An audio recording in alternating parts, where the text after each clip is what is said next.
Everyone needs to take a breath because the internet is losing its mind over a phone that doesn't even exist yet.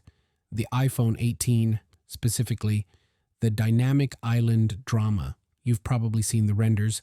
The camera shoved to the left, people calling it revolutionary, others calling it cursed. And for about 48 hours, it looked like Apple had woken up and said, what if symmetry is overrated? But here's the plot twist. That whole thing might be based on a mistranslation. Yes, a mistranslation. The most powerful force in tech leaks. So let's rewind, because this story is way more interesting than Apple moves camera.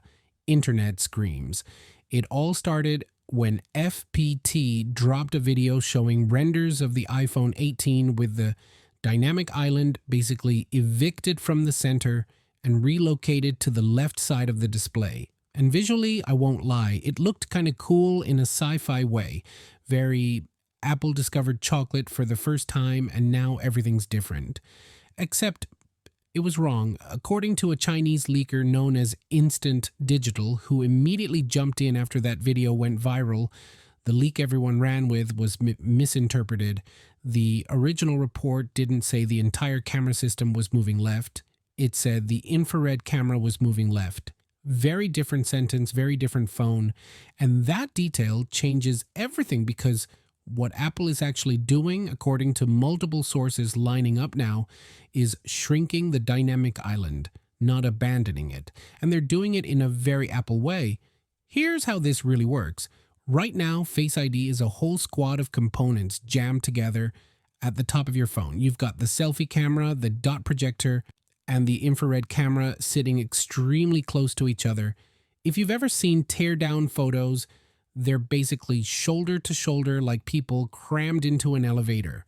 What Apple wants to do with the iPhone 18 Pro is move just one of those components, the infrared camera, under the display and slightly off to the side. The dot projector stays right next to the selfie camera, which means the dynamic island still exists. It just doesn't need to be as big anymore. That's the key point everyone missed. And once you realize that, the left side hole punch renders start falling apart really fast. First of all, physically, the selfie camera already takes up the full internal thickness of the phone. On the current Pro models, it sits right behind the flash on the back. If Apple moved that camera to the left edge, it would literally collide with the flash module. Apple would have to redesign the entire rear layout. And let's be real, Apple doesn't casually reshuffle internal components unless there's a very good reason. If this was the plan, they wouldn't have locked in the current 17 Pro layout in the first place. Second, Ross Young, the display analyst who's been terrifyingly accurate for years, has said Apple is not putting all Face ID components under the display yet. Only one. That lines up perfectly with the IR camera moving first and everything else staying visible. For those left side renders to be real, Apple would need under-display tech ready for everything, and they're just not there yet.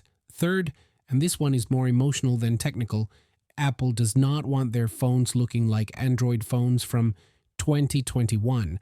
A single hole punch camera on the side is something we've already lived through. Apple didn't invent the dynamic island just to say, actually, never mind. The entire point of the dynamic island is that it's different. It's centered. It's interactive. You glance at the middle of your screen and information lives there. Moving that experience to the side would feel awkward, visually unbalanced, and honestly, un-Apple. People are used to looking dead center. Apple knows this. They've kept the selfie camera centered for basically the entire history of the iPhone. Muscle memory matters. And here's the final nail in the coffin. Apple's upcoming MacBook Pros, powered by the rumored M6 Pro and M6 Max, are expected to ditch the notch and adopt a dynamic island-style cutout. And guess where that would be? Centered. Because it lets information expand left and right. It's balanced, it's clean, it's visually pleasing. Apple isn't about to ship centered islands on laptops and then throw them to the side on iPhones. So, no, Apple is not yeeting the dynamic island to the left. They're making it smaller, and that's actually way more interesting. Now, here's where it gets exciting. The reason Apple is shrinking the dynamic island isn't just aesthetics, it's Face ID 2.0. By moving the infrared camera farther away from the dot projector, Apple creates a larger gap between the two, and that gap matters a lot. A wider separation allows for more accurate 3D depth mapping, which means better Face ID accuracy, improved security, and fewer "why didn't my phone unlock? I'm literally staring at it" moments. That improved depth data could also upgrade things like memoji tracking, portrait mode, edge detection, and potentially unlock new features Apple hasn't even announced yet. This is one of those quiet foundational changes that doesn't look flashy but powers everything else. And there's a second reason Apple's doing this. This is a test run. Apple's end goal is obvious. Everything under the display, Face ID, camera, all of it. But Apple never jumps straight to the finish line. They do controlled experiments, just like how the iPad Pro got LiDAR before the iPhone and how that data eventually fed into Vision Pro. Apple is doing the same thing here. One component under the display, 1 year of real-world data, software training, algorithm refinement, baby steps, very expensive baby steps. And the third reason? Marketing. The iPhone 18 Pro is what Apple internally treats as an S year. Same general design as the previous model, same camera plateau, same display size, which means Apple needs something visually obvious to say, no, this one's new. That something is the smaller dynamic island with upgraded Face ID. It's instantly noticeable, easy to market, easy to point at in ads, and Apple needs that because this year is stacked. We're also expecting satellite-based 5G connectivity, not just emergency texting, but actual data coverage in dead zones. That's a massive deal. Then there's the A20 Pro chip, Apple's first 2-nanometer chip from TSMC.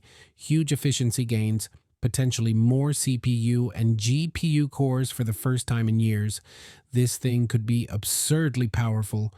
And on top of all that, Apple's foldable iPhone is expected to launch this same year, which means Apple may intentionally keep the 18 Pro upgrades conservative to push hardcore tech fans toward the more expensive foldable. Classic Apple move. So yeah, ironically, this could be one of the biggest S years we've seen in a long time, but also one of the sneakiest. So now I want to hear from you. Do you like the idea of a smaller dynamic island? Are you relieved Apple didn't shove the camera to the side? Or were you secretly into the chaos? Drop your thoughts below. Subscribe if you want more deep dive Apple leaks without the misinformation spiral, and I'll see you in the next one. Peace out.